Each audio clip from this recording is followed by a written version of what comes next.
Rabbi shrah li sadri wa yassir li amri wahlul uqdatan min lisani yafqahu qawli.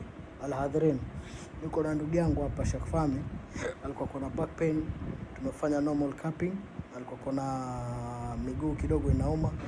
Alhamdulillah, he is doing well, so the rest yeye mwenyewe ndo atajieleza how is he feeling. Sheikh Fahmi, assalamu alaykum. Wa alaykum salaam wa rahmatullahi wa barakatuh. Vipi hali yako? Inshallah Wallahi safi kabisa. Sasa hii wajisikiaje kabla hujafanya na sasa umefanya ijama, how do you feel? Maumivu yalikuwepo.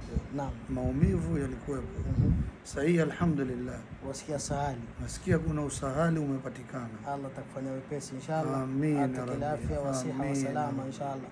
Na ninawahimiza. Naam. Nawahimiza ndugu zangu. Naam. Wazee wangu, ndugu zangu, watoto wangu. Naam. Hijama muhimu sana. Best. Ni best. Sheikh Yusuf msimwache. Naam. Na there is no drugs. Hakuna dawa. Kitu kilichonishangaza mimi ni kimoja, hata ninamuuliza. Naam. Kweli nakatika, manake sikusikia uchungu aina yoyote. You didn't feel the suctions kabisa? Sikusikia, sijui naambia mimi nishafanya. Naam. Mara ya kwanza nilifanya miaka Madina. Naam. Nilisikia wakati akinichanja chanja. Alhamdulillah. Lakini tofauti mpaka namuuliza watumia sindano gani? Akaniambia kijembe. Naam.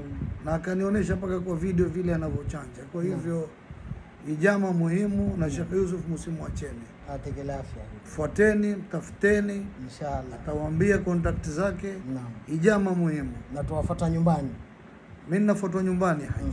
Umetibwa nyumbani kwa price very reasonable. Alhamdulillah. Alhamdulillah. Tusaidianeni, tumshukuru Allah na yeye pia sababu. Naam. Shukran, jazakumullah. Wa anta kadhalika habibi, wa hadha, assalamu alaykum wa rahmatullahi wa barakatuh.